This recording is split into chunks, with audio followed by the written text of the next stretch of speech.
Luke, congratulations, what a fabulous Premier League campaign this has been up until the final. Just sum up how you're feeling after a brilliant 16 weeks. Yeah, very happy to break the records that I've broken this year. But for myself, winning tonight, it's a massive boost, massive bonus, and it gives me a lot of confidence going forward to next week. Like you say, not 100% feeling well. How do you maintain that standard and produce that when you're not at your best, like feeling well? Yeah, for myself, up until now and next week, I've just got to make sure I'm 100%. But if I don't manage to get 100%, then it is what it is. I've still got to battle through. I know in the O2 it'll be sold out. I'll get some adrenaline somewhere, but I'm just looking forward to be going back. It's an interesting weekend that we see many of them going to the Euro Tour. You're not. Do you think that could be a mistake, them using all this energy and so on while you're at home resting for what's going to be a huge night next week?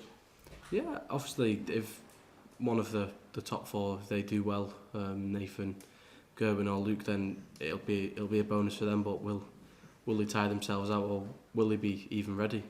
Because obviously if they go all the way, they'll have to go down to London on the Tuesday and they'll get home on the Monday.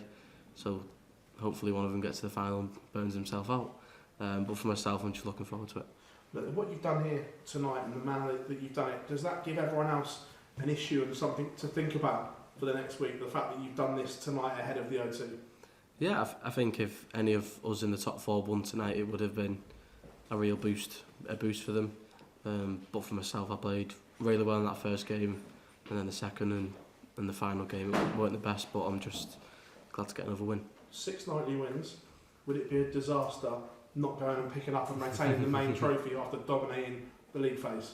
Yeah, it's a long 16 weeks, but for myself, when you're in the position that you're in and you're number one near enough throughout the whole of the Premier League, you've just got to try and stay there. Like I said, that first semi-final is so crucial if you can get over the line and get to the final.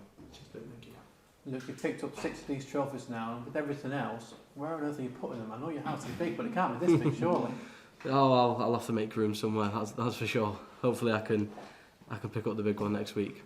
When you lifted the big one last year on the stage, you said, "Where are all the doubters now?" But coming in as the defending champion, no one doubting you this year. Does that feel different? Is that a different sort of pressure, knowing that you are the favourite to lift this year? Yeah, obviously, last year maybe I shouldn't have been in it.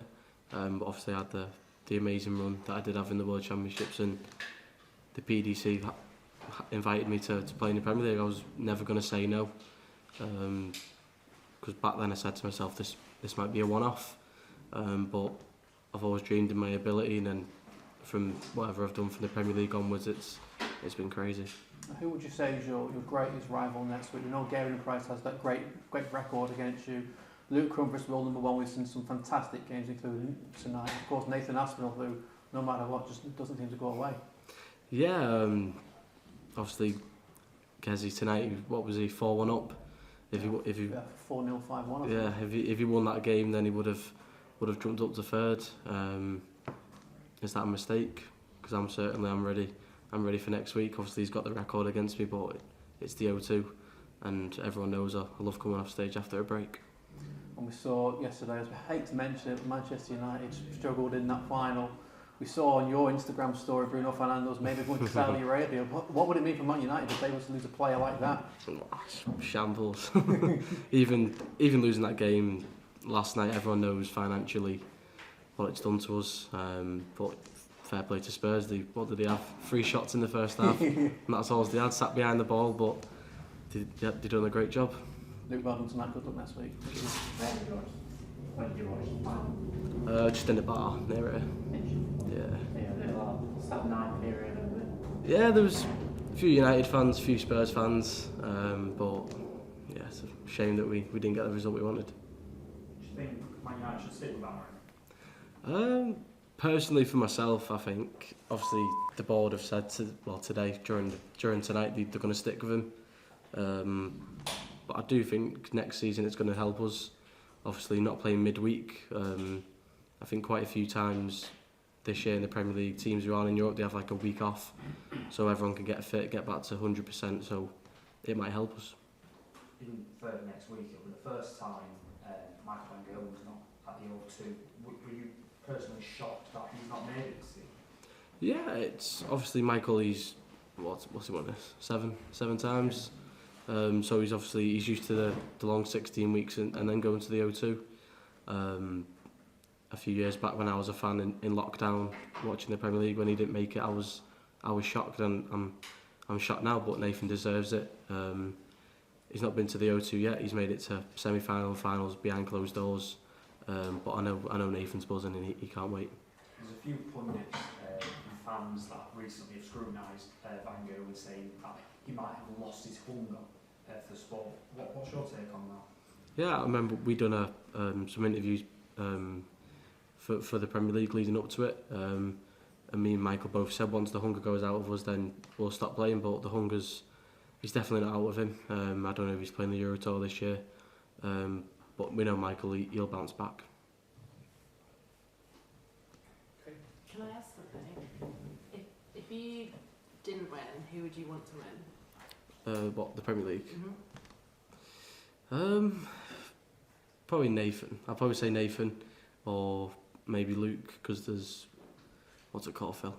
When you win the World's Match Play in Prem. Triple Crown. Yeah, the Triple Crown. Obviously, Luke Humphries, he wants it. Yeah. But yeah, if I don't win it, then good luck to them. Feel better. Hope you get over your cold. Thank you. You and Luke had a discussion on the Triple Crown because you're both one win away and you both need the one that each other's got. Have you had a chat around that in the practice room? We've not had a chat, but I've seen it online, and surely he's seen it online. Obviously, it'd be a big thing for him, but yeah, I'm just ready to go to the O2 and see the sold-out crowd again. Have you two deliberately put World Cup talk aside until after the Premier League, or have you had a chat about the World Cup yet? Yeah, we've not really had a chat.